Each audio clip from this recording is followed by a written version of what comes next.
মা, আমি ডক্টর বাবুর সাথে কথা বলে আসছি।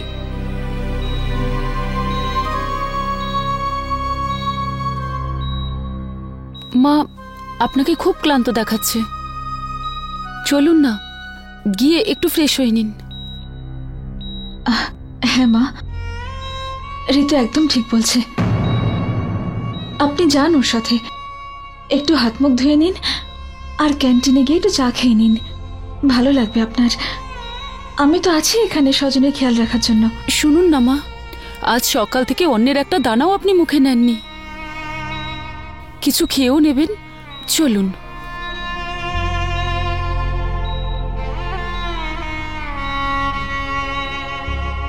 রাধে রাধে।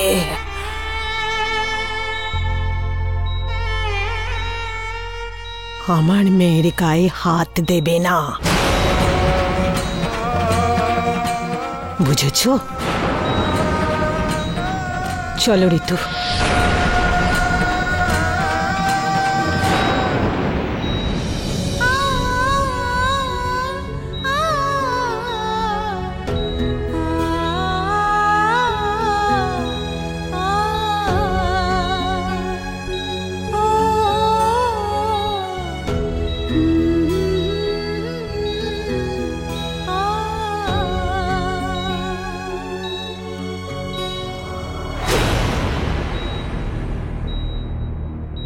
বাবা,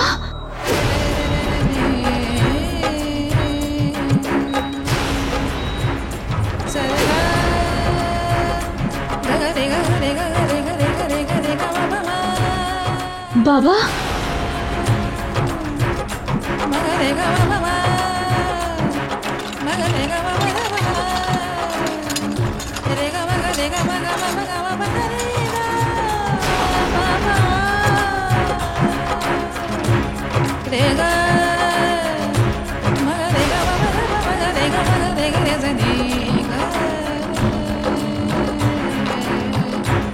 বাবা,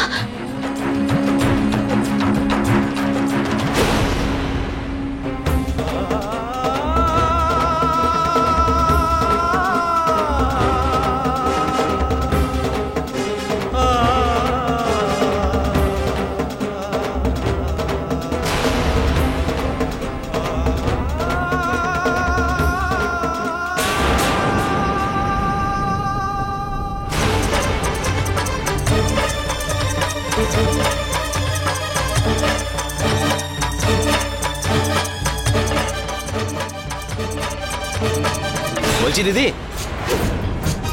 আপনার পেশেন্টের অবস্থা খুব খারাপ, তাড়াতাড়ি চলুন।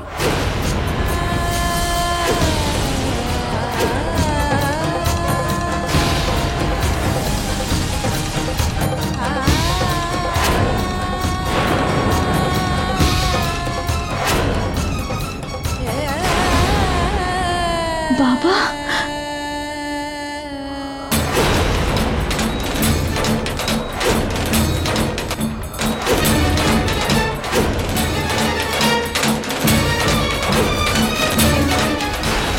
নার্স, ইনজেকশন রেডি করুন।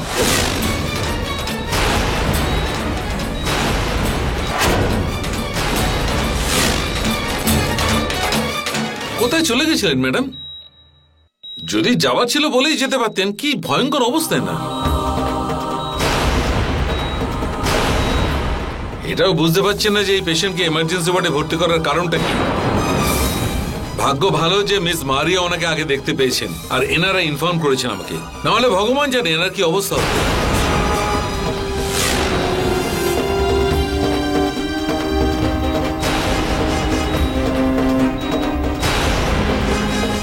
যাক, বাই গড গ্রেস আমরা তো এনাকে অন্তত বাঁচিয়ে নিতে পেরেছি, কিন্তু এরপর থেকে খেয়াল রাখবেন, ওকে?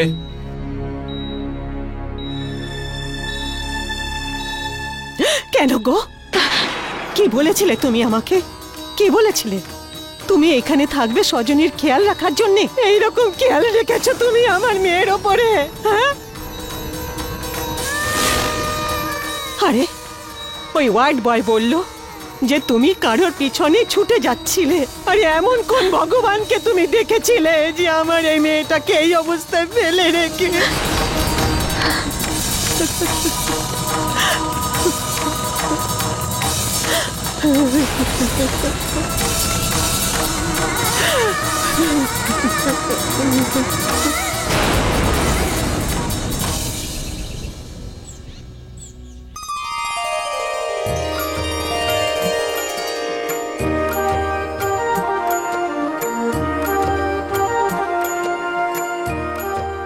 খুব ভালো করেছো বাড়িতে পুজোর আয়োজন করে। উনি চাইলে সবকিছু হতে পারে। মা, বাড়িতে গঙ্গা জল আছে? হ্যাঁ আছে, আমি নিয়ে আসছি। শোনো, পরে ফোন করছি। দেখো আমি লেট হয়ে যাচ্ছি, আর পার্টিতেও যেতে হবে, আর তার আগে একটা বন্ধুর সাথেও দেখা করতে হবে। দেখো, বাড়িতে এত বড় একটা পুজো, বাড়ির সুখ শান্তির জন্য এই পুজো হচ্ছে। তুমি আরতিটা হয়ে গেলে তারপর যাও। জানো তো আমি এসবে বিশ্বাস করি না। তাহলে সত্যি ইরিটেটিং তুমি।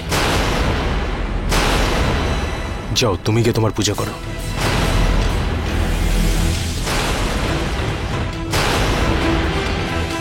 আসুন, পুজোর সময় শুরু হয়ে গেছে।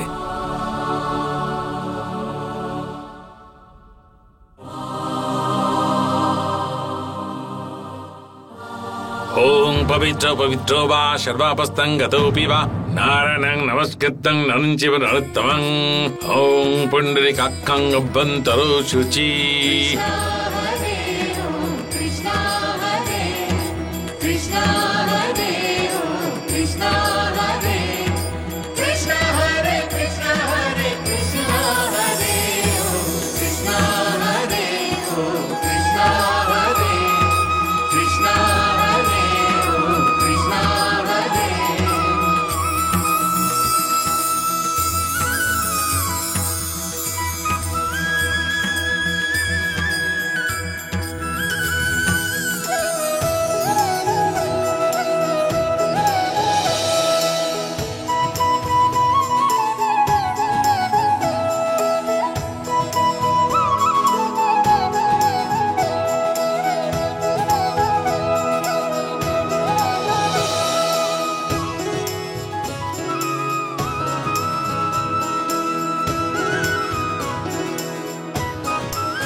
সুজাতা, হুম, 1 মিনিট।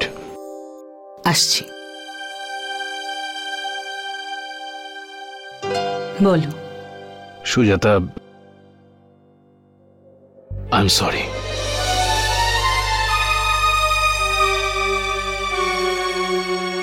কিসের জন্য? সেই সমস্ত অন্যায়ের জন্য যা আজ পর্যন্ত আমি তোমার সঙ্গে করেছি। আর আজ আমার ছেলেও তার স্ত্রীর সঙ্গে সেই সমস্ত কিছু করছে যা আমি তোমার সঙ্গে আর করবে নাই বা কেন। ছোটরা মা বাবার থেকেই তো শেখে কিভাবে সম্পর্কের সম্মান রাখতে হয়। আমি সেই সম্মান রাখিনি, তাই সুজাতা, আমি ভালো স্বামী তো কোনোদিনই হতে পারিনি। আর আজ এটাও প্রমাণ হয়ে গেল যে আমি কত খারাপ বাবা। কাল রাতে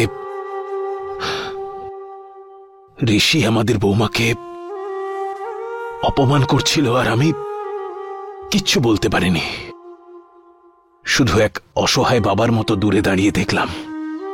আর কেই বা বলতাম, কোন মুখে বলতাম যে এরকম করো না, কারণ আমি নিজেই তো তোমার সঙ্গে। কাল পর্যন্ত আমার অহংকার ছিল যে ও আমার মতো হয়েছে,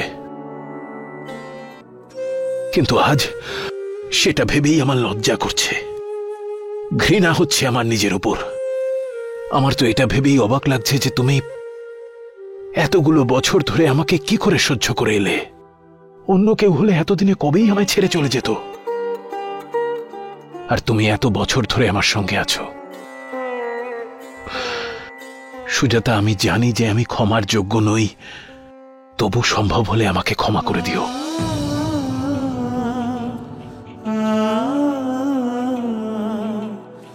এটা কি করছো তুমি? আমার কাছে এইভাবে ক্ষমা চেয়েও না।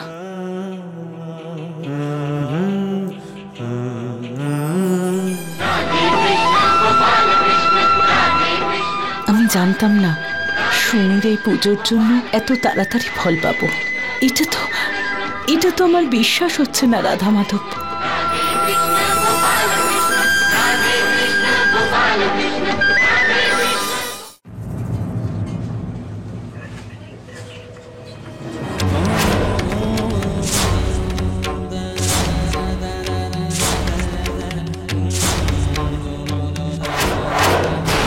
আপনি কোথায় চলে গিয়েছিলেন ম্যাডাম? কোথাও যাওয়ার হলে বলে যাবেন তো, কত সিরিয়াস অবস্থা ওনার। আপাতত ওনাকে আমরা বাঁচাতে পেরেছি, কিন্তু ভবিষ্যতে খেয়াল রাখবেন, ওকে? এইরকম খেয়াল রেখেছো তুমি আমার মেয়ের ওপরে? ওই ওয়ার্ড বয় বলল যে তুমি কারোর পিছনে ছুটে যাচ্ছিলে, আর এমন কোন ভগবানকে তুমি দেখেছিলে যে আমার এই মেয়েটাকে এই অবস্থায় ফেলে রেখে?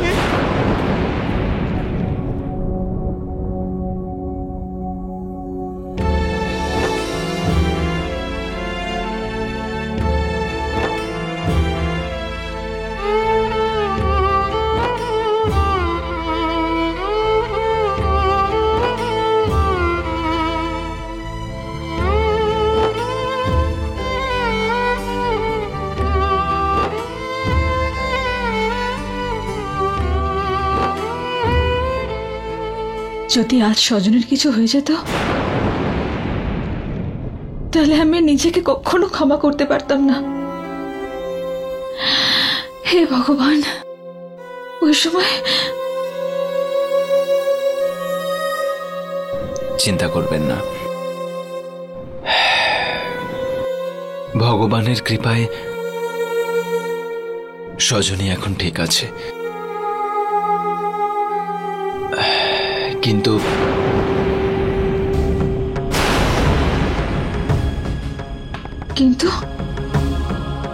ডক্টর কিছু বলেছে আপনাকে? বলুন না, কি ব্যাপার? ডক্টর বললেন যে উনি স্বজনীকে বাঁচানোর জন্য পুরোপুরি চেষ্টা করবেন, কিন্তু অনেক খরচ হবে।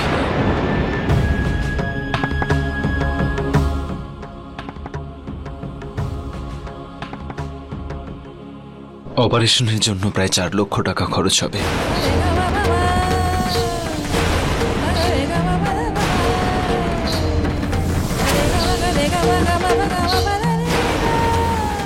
চার লক্ষ?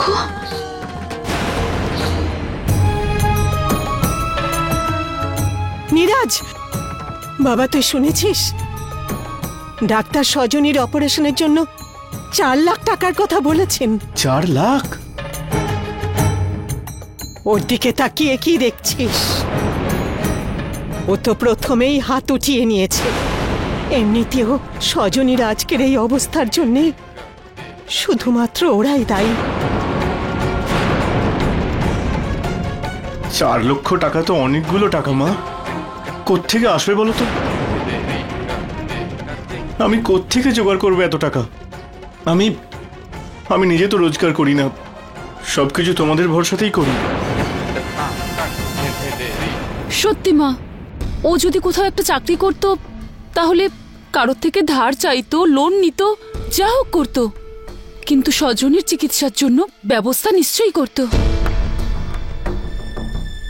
কিন্তু ও তো নিজেই।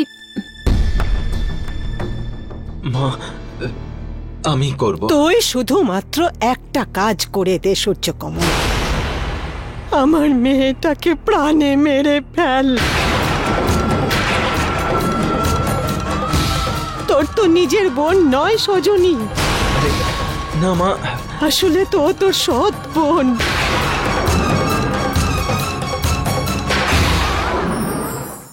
শুধুমাত্র একটা কাজ করে দে সূর্যকমল, আমার মেয়েটাকে প্রাণে মেরে ফেল। তোর তো নিজের বোন নয় সজনী, না মা, আসলে তো ও তোর সৎ বোন।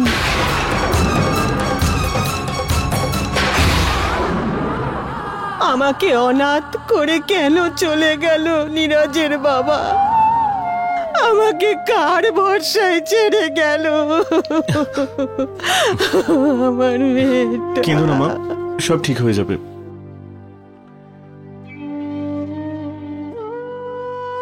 আমরা তো আছি মা।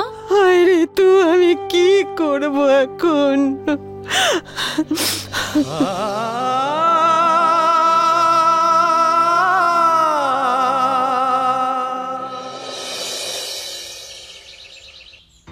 এই নাও, দিল্লি পৌঁছেই ফোন করবে।